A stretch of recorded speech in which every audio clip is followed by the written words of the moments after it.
Так, nisbiylik nazariyasi, salqtirmalik teoriyasi.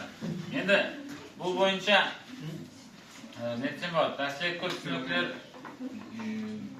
salqtirmalik teoriyasi, harakatning salqtirmaligi degan tushunlikni eng birinchi marta Galiley tarafidan amalga oshirilgan. Bu nedir? Bizlar qandaydir bir harakatlanayotgan sistemada bo'lib, ikkinchi bir harakatlanayotgan sistema uchun tezligimiz aniq aytib qiyin masala. Misol uchun men 10 metr sekund tezlikda yurib borayotgan mashinadaman. Albina 20 metr sekund tezlikda yurib borayotgan mashinada ikkovimiz misol uchun birdek vaqtda harakatlansak, bir-birimizga salqtirmalik tezligimiz bo'lak, qarama-qarshi vaqtda harakatlansak, salqtirmalik tezligimiz bo'lak. Ya'ni har xil muddada ko'rinadi. Bu salqtirmalik o'zi aytiladi. Endi harakatning salqtirmaligi, ya'ni imon salqtirmalik teoriyasini yaratishga tikariq sebep ne bo'ldi? Yaxtiliqning tezligining shekli ekanligi. Buni ilmibozlar barliq nizomlarda yaxtiliqning tezligini cheksiz deb hisoblagan. Shuning uchun ham barliq nizomlar sol cheksizlikka tikarlanib ishlangan. Bizlar sukungacha o'rgangan fizikaning barlig'i klassik fizika deb aytiladi. Masalan, klassikal fizika. Bu qanday fizika? Tezligi yaxtiliqning tezligidan juda kishi bo'lgan denelerning harakatini o'rganayotgan fizika. Bizlar yasamayotgan o'rtoqlikning barlig'i klassikal fizika nizomlarida bo'ysunadi. Ya'ni buning intikarini Newton saqlanishi uchun Newton fizikasi degan atamada beriladi. Endi keyinala relativistik fizika degan yaratildi. Yani bunun yaratılığının tikarığı sebebi nedir? Yaxtılıqning tezliginin negerligi, shekli ekanligi. Bunday fizika kimlar bo'ysunadi? Tezligi yaxtılıqning tezligine yaqin bo'lgan denelerning harakatine bo'ysunadi. Ya'ni 100 metr sekund, 200 metr sekund emas.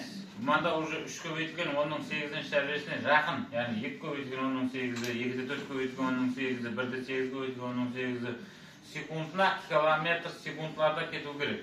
Misol uchun odamzodning erishayotgan eng ulkan tezligi 1000 metr sekundning oyoq-oyog'i 1 kilometr sekund degan so'zda u. Yaxtiliq 300.000 kilometr sekund tezlikda yuradi. Ikkovining o'rtasida radiatsiyani misolga keltiraman. Ana sekundda 1 kilometr yursa, yaxtiliq sekundda 300.000 kilometr yurib boradi. Shuning uchun yaxtiliqning tezligi juda ulkan ma'noga ega. Endi bu ikkovining o'rtasida radiatsiya nedan iborat? Qarang. Klassikal fizika bo'yicha bir misol ko'raylik-da.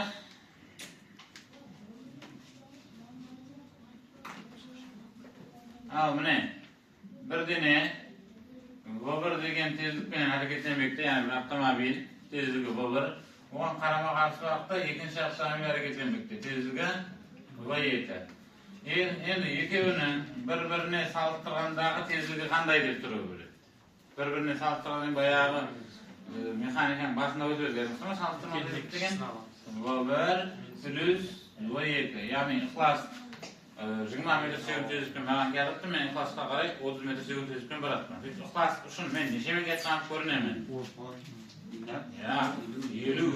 Ixlosga tezroq qilayman. Ya'ni tezliklarimiz neqadi? O'zlari degan. Endi relativistik fizikada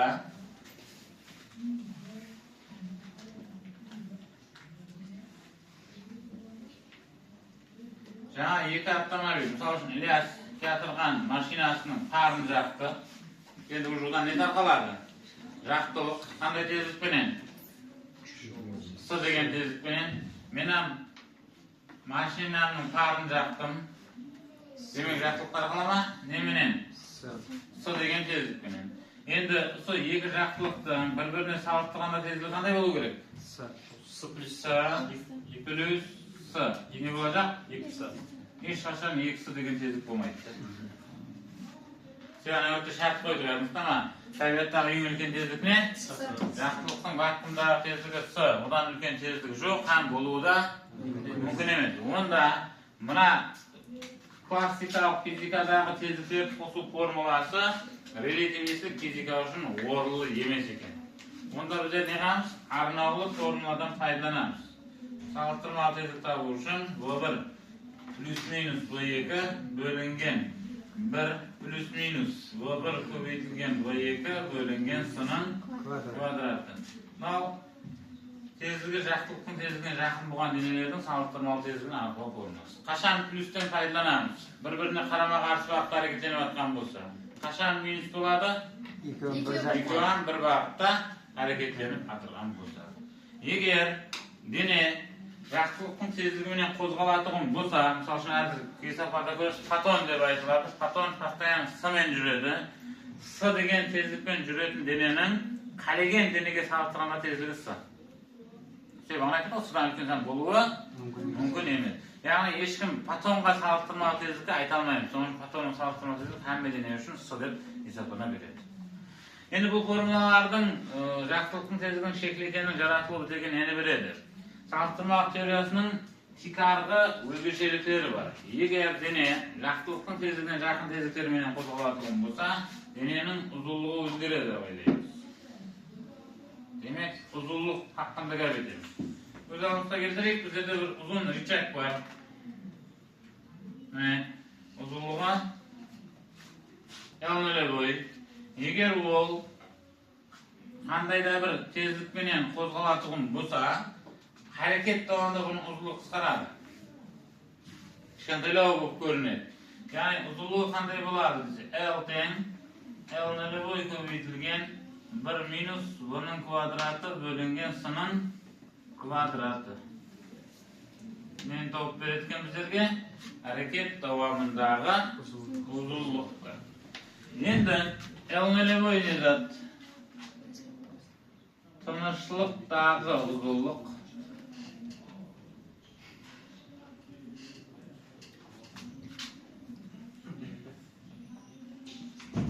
L ne? Hareketteki hareket davamındağı uzunluk. Так, L hemşe ne болады? L0'dan kişi болады. Енді қараң, тезлік қанша үлкен болған сайын мынаманнан шығатындан сонша кішірейе береді.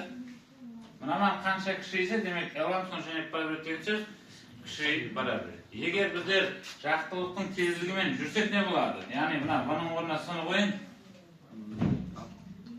Көлемнің үшін нөлге айлана ма? Ұзынлық неге тең? Нөлге. Яғни жақтылықтың тезлігімен қозғалатын дененің ұзынлығы не болады екен?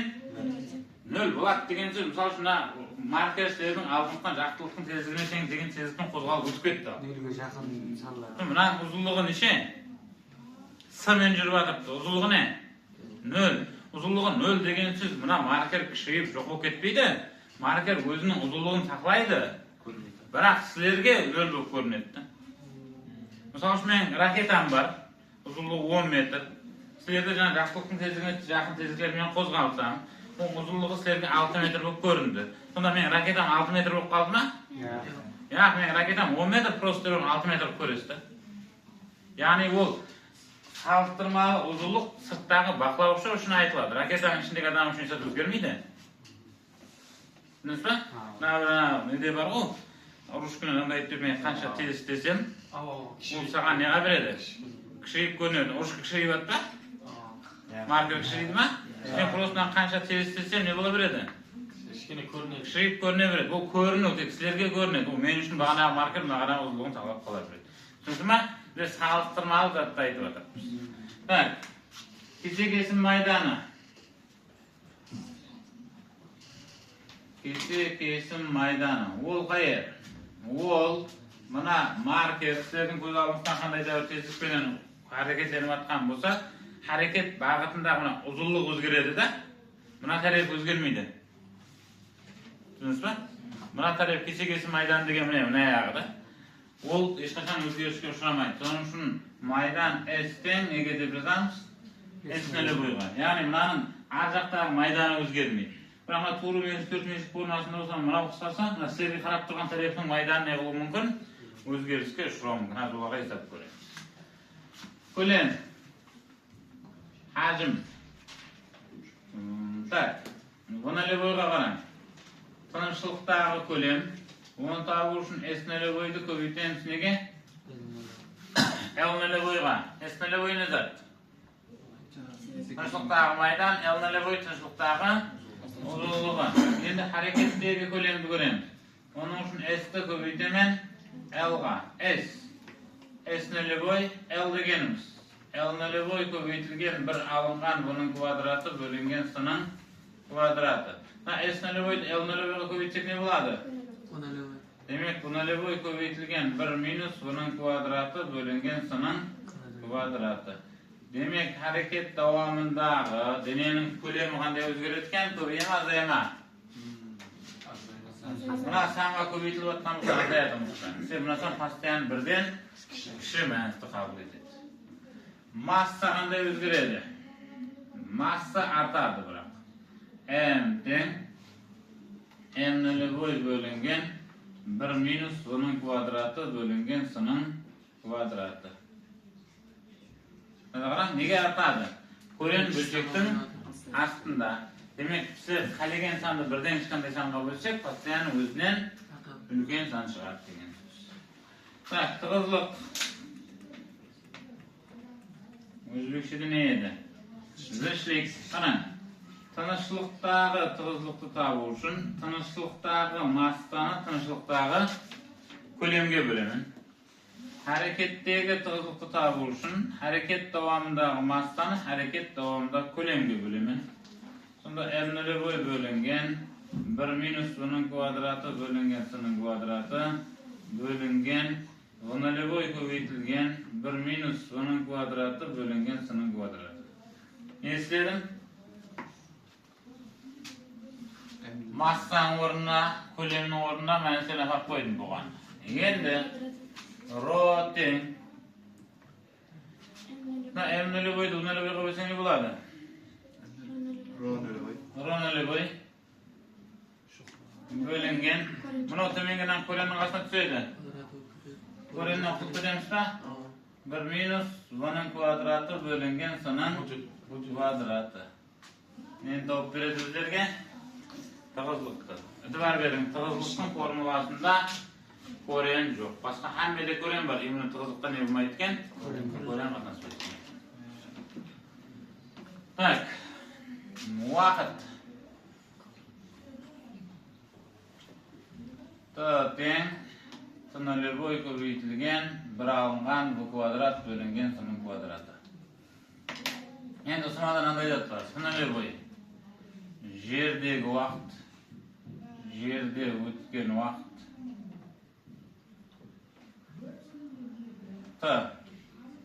Hareket davamınдағы уақыт. Нөлевой жердегі өткен уақыты деген hareket davamınдағы уақыт. Hareket davamınдағы деген не зат? Егер дене жақсылықтың тезілігіне жақын тезіліктермен қозғалатығын болса, hareket davamında ол үшін уақыт астелеседі. Астелеседі деген не? Уақыт объяснение өте береді, бірақ жердегі уақытта салыстырғандағы екеуінің ортасында farq жүзеге келеді. Нысбилік назариясының жаратылу оптикасында егіздекілер парадоксы деген парадокс пайда болғанда. Яғни ол не зат? Туылған екі егіз баланы аламыз. Біреуін жерде қалдырамыз, біреуін космосқа аралық жаңа саяхатқа кететін кемеге мінгізіп жібереміз. Түсіндіңіз ба? Ал, екі адамды алдық. Кіммен кім кетеді? Ал, Мұса мен Ерназар кетеді. Кім мінеді самолетқа? Ракетаға. Ерназар ракетаға мінді. Мұсаны жерде ап қалдық. Ракета тең 0,99-сы. Мынау ең максималный тезлік деген сөз дерлік С, көрдіңіз ба? Тезлікпен әрекеттеніп жатырды. Самолет 70 жылдан кейін айланып келді. Жерде 70 жыл уақыт өтті. Бұл деген сөз жерде қалған болса 70-ке шықты. Уже 70 жасар ғары тірі болса. Енді Ерназар нешеге шыққанын көреміз та? Жерде 70 жыл өтті. 70 жыл өтсе нешеге шыққан? 80-ге. 80-ге шыққан. Ерназар нешеге шыққан білмейміз бен көреміз. nolevой көбейтілген 1 минус v-ның квадраты бөлінген s-ның квадраты. Демек, 70 жыл көбейтілген 1 минус v-ның орнынан ана парып қойғанда s квадратқа қысқарып кетеді. Білесіз ғой? 0,99-ның квадраты дей беремін да. Так, 70 көбейтілген 0,01 көбейтілген 1,99. Не істеген түсіндіңіз ба? X көпкіге жүклердім. Бірден 0,99 алдым 0,01, бірге 0,99 қостым 1,99. 0,01-ден неше шығады? 0,1 шығады. 1,99-дан не? 1,99 деп қашты 2 емес па? 1,4 шығады. Екеуі 7, 7-ні көбейтеміз 1,4-ге. 9,8 жыл өткен. Шамаменен 10 жыл деген сөз. Жерде 70 жыл уақыт өтті, жерде қалған болса 70-ке шықты.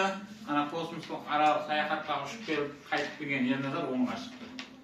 Яғни ол 10 жасар бала бұған, 10 жасар бала қандай болса, тап сондай келеді. Неге? Ол үшін уақыт 10 жыл бұған. Яғни уақыттың салыстырмалығы сол, әр бір дене үшін әр қилы мәнісі қабыл етуі мүмкін. Кеше кино тастаймын деп, бүгін тастаймын. Интерстеллар. Ол емес. Туғаннан кейін көруіміз керек. Барам шығар, қайтадан тастаймын деп, алдым көріп адамдар болсын. Кеше тастаған 4 киноны оны көрің, масақ етемін, бірақ оның үшін атом там ядро физикасын өтіп болайық. Радиоактивлік деген затты өтіп алыңыз керек, содан кейін көрген жақсы. Уақия соған тәріпленеді. Интерстеллардан уақыт бойынша. Яғни, содан ана бір эпизод бар да, 4 космонавт, үшеуі қандай да планетаға түсу керек. Жердегі өткен уақыт, яғни жердегі өткен уақыт кемедегі. Кеме тоқтап тұрды, планетаның ішіне кірген жоқ ол еді, несіне тартысу аралығына. Жердегі 1 сағат, планетадағы 1 сағат уақыт жердегі 7 жылға дейін. Түсініңіз ба? Яғни жаңағы адамлар планетаға барады, кіреді, галактиканың тесіліп ішіне барып, экспериментке біріп ап қайту керек, соны ап қайтайын деп жатқан уақытында су тасқыны болады, содан қашады, өйтеді. 3 сағаттың ояқтағаны қайтып келеді да. Келген уақытына кемеге кіріп, кемені ашу керек, қашты біреу қалды, үшеу кетті. Біреу су түскендердің біреу қайтыс топ қалады. Ашқан уақытта мен сіздерді 21 жыл бір зат күн күттім деп айтады да. Яғни мынаманда қалып күтіп отқан адам үшін 21 жыл уақыт өткен. Көзіңіз келтірін, сен жеге шықтың сөзді. Ешқайсың 21-де шықпағандықтан ол күткен жылына 57 көрмедім. Ол жаңағы достарын сонша жыл күтіп отырған да. Бірақ олар үшін какой-то 3 сағат уақыт өтті бұған. Барды, келді, ап келді. Ол салыстырмалық деген зат. Бұл общий салыстырмалық көріністі айтылады. Соның үшін жақсылықтың тезіне жақын тезіктермен оқытып олардың денелер үшін уақыт деген түсінік болмайды. Түсінікті ма? Бір жазып алың.